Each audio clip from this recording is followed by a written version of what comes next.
I mean, we got Pittsburgh royalty here. Love Yes, it. indeed. Love seeing Rod. Rod Woodson is here on Rich Eisen Show here at Pittsburgh, PA. Good to see you, Rod. How are you? I'm doing good. Yeah, you're good? Pittsburgh. Yeah, for sure. Yeah. Always. Isn't it great to be back? All right, got to ask you a question, though. Yes. I know you ran in a couple weeks ago. You ran. Yes. How'd you do? Not great. We don't get faster as we get older. That's true. It's reverse. I appreciate that. Hey, what's the fastest you ran? 5.94. That's pretty good, though. He's Higher register. You know what higher register means? That you don't really believe it. No. I mean, well, first of all, you went to Michigan. You know, you weren't training ever really for it. I still didn't. Right, This year I trained the least for it. And then and so you went out and ran. I couldn't run that right now. I will tell you this as Yes, well. you could, Rod. The suit was donated along with a very nice donation from DXL, and they gave me the suit, and it fit great, but the material was really thick. It's from, Really? yeah. It's thick? And that's what held you back? Well, I mean, it's like in it all restricted seriousness. you. It First of all, restricted you. I have already admitted that I did not train. Okay, Right, of course. I understand that. Well, that's standard. There is an I in Rich and Eisen. Okay. And train. Yeah, train too. Correct. And not train has an eye. And snail. Okay.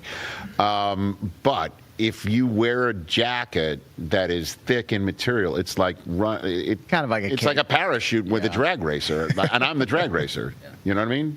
Okay. Rod, Not well, not well. 4.29. Is that what your 40 time is? Is that what I'm seeing? It was 4.29. I think my second one was like 4.32 or 4.33, something like that.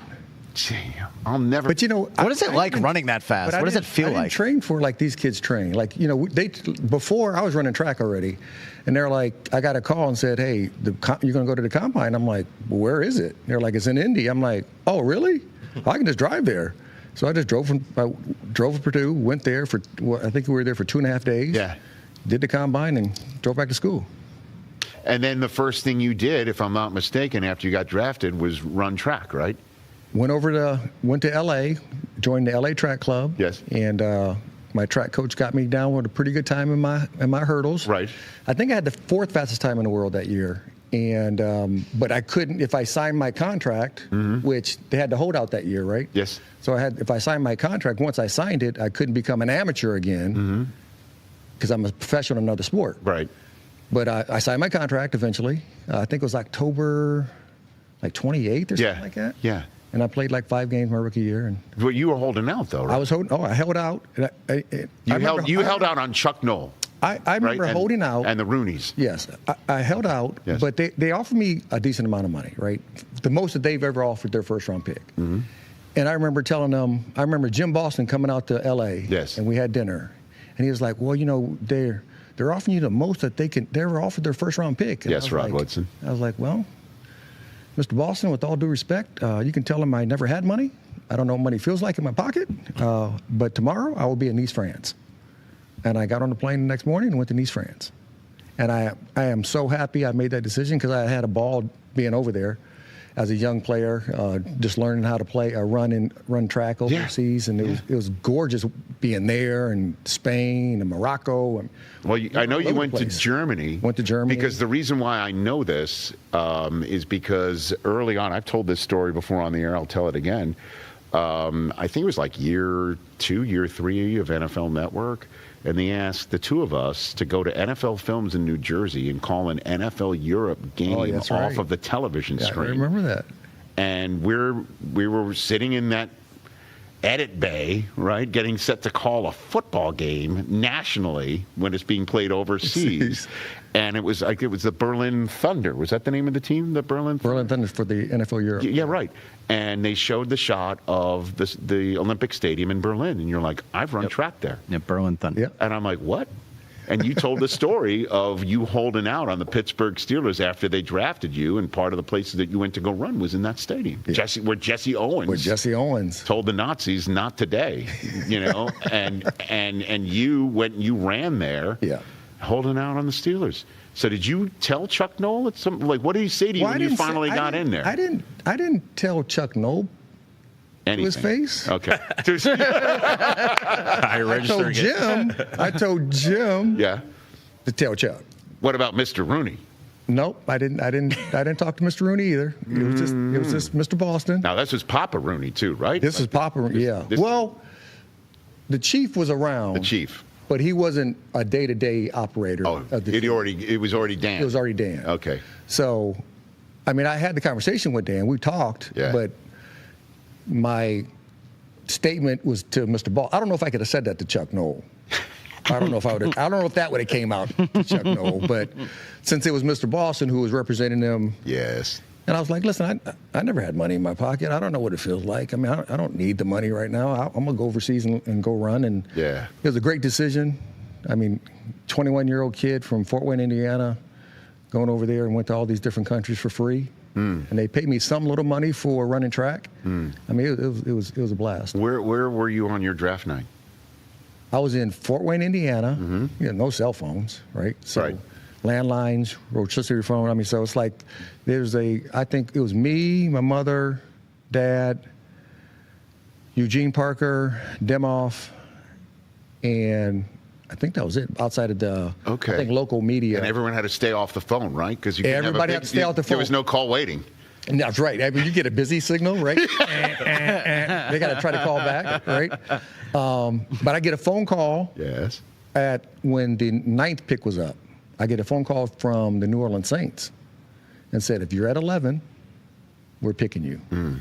And then 9th pick gets selected, 10th pick is on the clock. My phone rings. And I never talked to the Steelers, ever. Never. Through the whole process, never talked to them. Because they didn't think I was going to be there on the board still.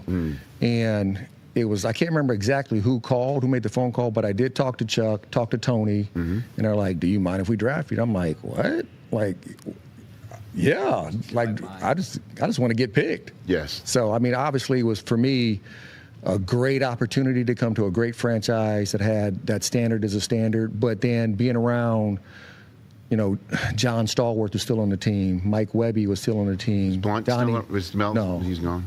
Mel was gone. So the only 3 left over from the Super Bowl times was Stallworth, Webby, and Donnie Shell. And Donnie Shell was my roommate on the road games. And Stallworth, I remember my first game, we come in at halftime, and I'm like, I walk in, and I'm like, I smell smoke. Because my mother used to smoke cigarettes, right? And I'm like, somebody in this joker is smoking cigarettes. I'm looking, now I'm like searching for the person who's smoking cigarettes. And I'm walking through everywhere, and I go into the training room. John Stallworth is laying on the training table, puffing it up. I'm like, this is not college anymore. This is not college. Rod Woodson here on the Rich Eisen Show. So, first time you walked into Pittsburgh then was in your life was after you signed, pretty much? No, we took a flight here. Oh, okay. Right after That's the cool. draft. Well, that's cool. I mean, because I just, obviously the draft being here in this town, you know how people are just going crazy right now. I tell you what, they've done to see where this has came. The city itself, when I first got here in 87, from an industrial city to a tech city, and the work they've put into it, I mean, they deserve it. You can see the excitement in all the locals' faces. I mean, my old nanny called me just a little bit ago, so she's excited. And if she's excited, everybody's excited because she doesn't even understand football. But everybody around in the communities are excited, and I'm glad it finally came here. Who's the team that's going to be booed the loudest by Steelers fans when they're on the clock tonight? Oh, Cleveland. Really? Yeah. Not the Ravens? Well, yeah, I forgot about the Ravens. Yeah, I mean, you only call games for them. I do. But in my head, you only won a Super Bowl with them, Rod. But in my head, I'm in the old AFC Central. Okay. Right. Still. Yeah. Ravens weren't even there yet. Right. So. Right. I mean, it's the Browns. It is. But the Browns are kind of harmless to Steeler fans, no? That is true, Rich. That is true. They're not doing a whole bunch right now. Yeah. You know what? Let me reel that one back, Rich. Okay. Take my answer back. You may take it back. Take it back. Yeah, the Ravens. Yeah, the Ravens. They will boo them because every time they play, it's always close. Those two teams have won. Hate each other, man. They you know why they hate each other? No. Because they're so much alike. Yeah. They're very similar in the way they structure their ownership. The Rooney family doesn't really get involved in the day-to-day. Steve Busciotti doesn't get involved in the day-to-day. They let the people who it's their responsibility to do that, let them do their work. And if you're a part of the organization, you're a part of the family, in both of them. And it's really the only difference is if think about it, it's a run-first offense, both of them. Right. Outside of this past year when Aaron came back for the Steelers. And then defenses are hard-hitting, no-nonsense defenses. The only difference is one city here, black and gold, the other city, purple and white, purple and black. Yeah. And that's the only difference, just the colors. Yeah. And now they're both on new head coaches. I know, that's crazy. Isn't it? It really is. I was shocked that John left. Well, he was asked to leave. Yeah, he was asked to leave. What he was asked to leave? I mean, Mike left, although there were some people in this town who were getting more vocal about asking him to leave. Yeah, I mean, he was asked to leave after he wouldn't let one of his employees go. And Mike, I think they just mutually parted ways. And maybe it's that he did hear the outside noise, even though he never had a losing season, but they haven't won a playoff game in such a long time. So hearing all that, and if you ever heard him talk, he's going to be good on TV. Oh, I think of that. He's going to be great. I don't think there's any doubt of that. He's going to be great on TV, and he doesn't have to work like that. He's not going to be in the building every day. So his family gets to see him more. So, unfortunate for us, two really good coaches. I mean, John went over to the Giants, but we lost a really good coach in Mike. So let's just two quick questions, and then we'll talk about NFL alumni health and get you on with the rest of your draft day. Rod Woodson here on the Rich Eisen Show. Aaron Rodgers, we're waiting to hear from him. Still. Yes, we are. Yeah. Do you think the Steelers should continue to wait for him or move on? What do you think, Rod? I think last year, they had an agreement, but it wasn't on paper. I think they have an agreement. If they do, I think it's already set in stone. Okay. He's just waiting. But like I said it before, Rich, is something wrong with something with the Green Bay Packer quarterbacks, man. They just like to wait. I don't know what it is. They just like to wait.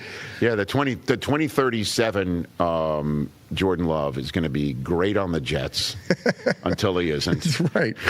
And then he's going to go somewhere else. But at the end of the day, though, Rich, with Aaron, they still need a quarterback, right? So, I mean, unless you believe in Will Howard, if you believe in him that much, then don't worry about Aaron Rodgers coming back, because he's going to need the reps.